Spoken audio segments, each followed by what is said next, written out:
आपके समक्ष 5वें सप्ताह के 5वें दिन की कक्षा 3 की हिंदी भाषा की शिक्षण योजना प्रस्तुत है। प्रथम कालांश में हम मौखिक भाषा विकास पर कार्य करेंगे और सबसे पहले हम अपने कालांश की शुरुआत एक छोटी सी कविता से करेंगे ताकि बच्चे सहज हो सकें। और उसके बाद हम हमारी जो सहज 3 पुस्तक है उसके पाठ 3 से वहारे चोर नामक कहानी को अपने शब्दों में बच्चों को सुनाएंगे। बीच बीच में हम बच्चों को जब कहानी सुना रहे होंगे तो उनसे बंद छोड़ के प्रश्न पूछेंगे और कहानी समाप्त होने पर उनसे पूछेंगे कि आपको कहानी कैसी लगी। बातचीत को और समृद्ध बनाने के लिए हम बच्चों से खुले छोर के प्रश्न पूछेंगे ताकि बच्चे अपनी कल्पना, अनुभव, अनुमान, तर्क के आधार पर प्रश्नों का जवाब दे सकें। उसके बाद हम लेखन कार्य में बच्चों से इसी कहानी से संबंधित कोई भी चित्र बनाने के लिए कहेंगे और उनसे कहेंगे कि वो अपने साथी को दिखाते हुए इस पर थोड़ी बातचीत करें। दूसरे कालांश में हम डिकोडिंग पर कार्य करेंगे और यहाँ पर हम पुनरावृत्ति का कार्य करेंगे, यानी कि हमने अब तक जो भी वर्ण सीखे हैं उन पर हम कार्य करेंगे। वर्ण पहचान में पूर्व में उपयोग किए गए तरीकों से बच्चों को अब तक सिखाए गए वर्णों की ध्वनि व प्रतीक की पहचान करवाएंगे।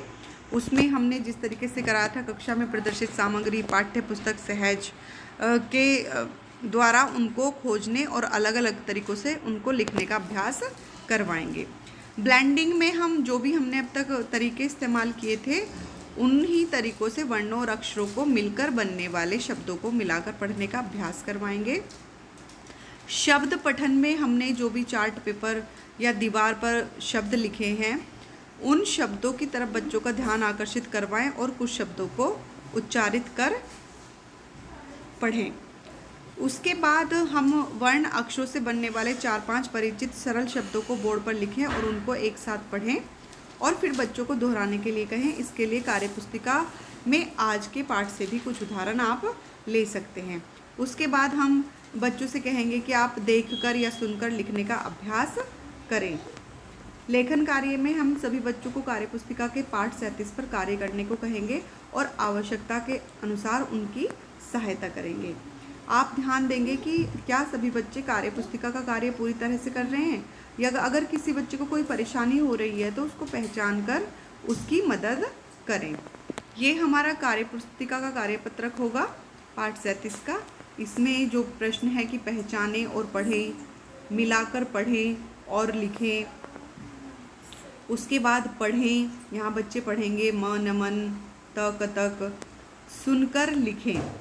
यहाँ पर शिक्षक बच्चों को कुछ शब्द बोलेंगे और वो सुनेंगे और यहाँ पर बच्चे लिखेंगे।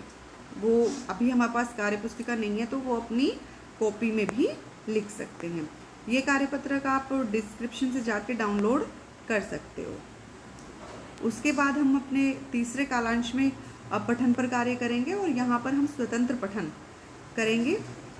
सबसे पहले हम बच्चों को पुस्तकालय या रीडिंग कॉर्नर से चित्र सहित छोटी कहानी वाली किताबें देंगे और उनसे किताब में दी गई कहानी को समझने के लिए कहेंगे। बच्चे चित्रों के आधार पर ही कहानी आपको बताएंगे कि इस कहानी में क्या होगा, इन चित्रों के माध्यम से किस चीज़ की कहानी है। ये बच्चे किताबों के पृष्ठों को उल्टेंगे, पलटेंगे और उन्हें पता चलेगा कि इस किताब में किस की कहानी है।